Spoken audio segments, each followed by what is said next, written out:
มาสบายดีเนาะทุกคนก็คือคลิปนี้จะเป็นคลิปสอนติดตั้ง MetaMask แล้วเข้าไปสู่เว็บไซต์ของ AutoWo ของเขาเนาะทำการเนาะว่าสิติดตั้งกันแนวใดกระเป๋า Wallet หรือว่ากระเป๋าเงินดิจิตอลที่ว่าเป็นตัวกลางเชื่อมระหว่างเขาเข้าสู่โลกบล็อกเชนเนาะก่อนอื่นเข้าไปที่แอปของ MetaMask เนาะโหลดแอป MetaMask มาเนาะเข้าไปที่หน้าแรกการตั้งค่าเนาะกดไปที่create new wallet เนาะตัวที่ว่าสีฟ้าๆฮันเนาะแล้วก็กดตัวสีฟ้าๆต่อไปข้อต่อไปก็คือข้อนี้ก็คืออยากให้ทุกคนไปตั้งพาสเวิร์ดล็อกหน้าจอเกี่ยวกับเวลาทุกเทื่อที่เขาแอปตัวนี้จะต้องใส่พาสเวิร์ดล็อกหน้าจอเนาะบางคนสะดวกใส่เป็นการเขียนบางคนถ้าเป็น iPhone ก็สแกนใบหน้าก็ได้เนาะดีแท้ก็อยากให้ใส่เป็นรหัสแล้วก็สแกนใบหน้าไปนำกันหลังจากนั้นมาฮอดข้อนี้แม่นบ่ข้อนี้เขาก็กด start ไปเลยเนาะเข้าใจข้ออ่านเบิ่งข้อตกลงเขาก็ start ไปจุดนี้คือจุดที่สำคัญที่สุดเนาะก็คือการเก็บซีดหรือว่าโค้ดของกระเป๋าเงินหรือว่ารหัสบัญชีที่ว่าเข้าถึงบัญชีของเจ้าในโลกบล็อกเชนเนาะก็คือว่าซีดพวกนี้12คำพวกนี้อยากให้ไปจดใส่เจียหรือว่าจดใส่กระดาษเก็บรักษาไว้ให้ดีเพราะว่ามันเป็นส่วนหนึ่งที่ถ้าว่าเฮ็ดเสียหรือว่ามีคนอื่นได้ไปนี่นะจะเข้าถึงกระเป๋าเงินของเรากรณีเราลืมรหัสเข้ารหัสหรือว่าเราเปลี่ยนเครื่องใหม่เราต้องได้ใช้ซีดหรือว่าคำพวกนี้ในการเข้าถึงกระเป๋าเนาะเราก็กรอกใส่คืนแล้วก็สำเร็จเมื่อเปิดเข้ามาหน้าต่างหน้าแหลกมันบอกของเราจะเป็นในรูปแบบนี้ก็คือเขาเอิ้นกันว่าอยู่ในเครือข่ายของ Ethereum ซึ่งโครงการ AutoWo ที่เราจะลิ้นกันนี้จะบ่แม่นอยู่ในเครือข่ายของ Ethereum เนาะ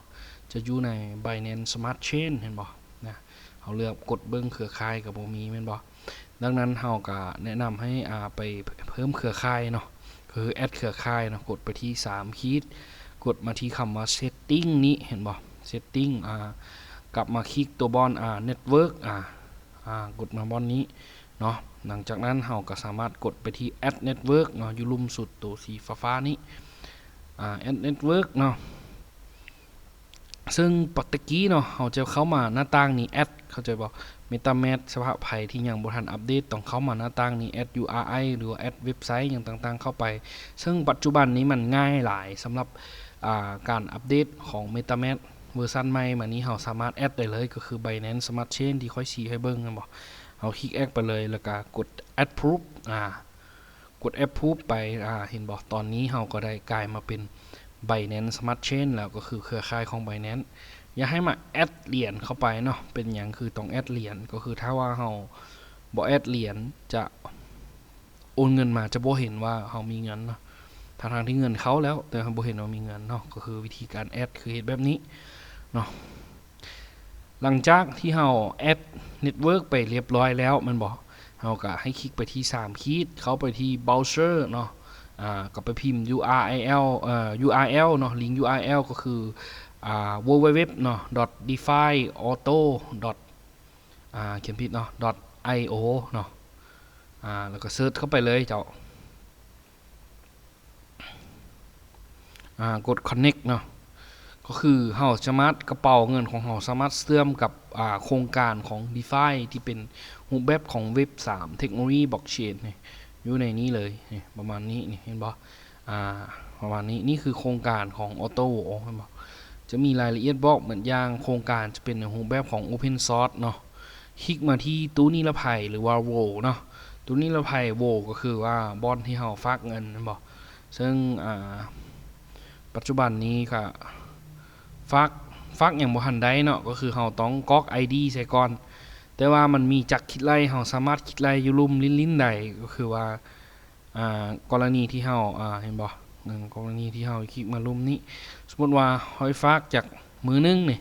ค่อยสิได้เท่าใดนี่มันมีเป็นมื้อเนาะก็คือว่าฝากจาก30มื้อเนาะลองเบิ่งเห็นบ่ค่อยจะได้อยู่123 ดอลสมมติว่าค่อยฝาก$100ค่อยได้$123แสดงค่อยได้กำไร23 ดอลเดือนนึงเพราะว่าปีนึงเด้ เนาะปีหนึ่ง365วันแม่นบ่คลิกเข้าไปปีหนึ่ง365วันค่อยจะฝากไปแล้ว100ค่อยสิได้ 1,200 ประมาณนี้ส่วนข้อนี้เนาะก็คือว่าเราสามารถกรอก ID ของเราใส่ไป ID ของคนที่เซิร์ชเรานะใส่ไปเพื่อที่ว่าบัญชีของเราจะเป็นการสมัครอย่างสมบูรณ์เพื่อจะฝากเงินได้ในอนาคตที่เราจะฝากเนาะก็คือกดไปที่ approve ใส่ ID แล้วเราจะกดไปที่ approve เนาะแล้วก็กดที่ sync เนาะก็คือหลังจากนั้นเห็นบ่บัญชีของเราจะสามารถฝาก USDT ได้ทันทีก็คือเรามี Smart Contract ปุ๊บกันเรียบร้อยแล้วก็สามารถเปลี่ยนเป็นภาษาไทยได้เนาะถ้าว่าคนที่ว่าบ่อยากยุ่งยากกับภาษาอังกฤษก็สามารถเบิ่งเป็นภาษาไทยได้แล้วเราไปที่ส่วนตัวเนาะก็คือของฉันประมาณนี้เนาะจะเห็นว่าเราจะมี ID เนาะก็คือ ID ก็คือ ID เซิร์ชคนนะเราจะมีแล้วบัดนี้นะบัญชีใดที่เข้ามาบ่มี ID ก๊อกใส่จะบ่สามารถฝากเงินได้เนาะอันนี้เราขอย้ำอีกทีนึงเนาะก็คือว่าประมาณนี้แล้วก็จะมีลิงก์คำเซิร์ชเห็นบ่ที่เราสามารถเซิร์ชได้เนาะหลังจากนั้นเราก็คลิกไปที่3จั๊มอยู่ท้ายสุดนี้ของเบราว์เซอร์คลิกไปที่ดาวเนาะเพื่อเซฟเว็บไซต์เราไว้ก็คือกดแอดเซฟไปเรียบร้อยเนาะก็คือทุกเทื่อที่เราเข้ามานะเราบ่จำเป็นตรงนั้นเราเพียงแต่กดตัวข้างเบื้องขวานี่นะเราก็สามารถเห็นเว็บไซต์เราได้เลยก็คือว่าเราบ่จำเป็นต้องพิมพ์เข้าทุกครั้งเนาะก็คือว่าเพื่อสะดวกสบายในการใช้งานเห็นบ่บัญชีเมื่อเราเข้ามาบัญชีเราสามารถฝากเงินได้แล้วเรามี ID ของตัวเองมีID ของตัวเองสามารถเซิร์ชแล้วก็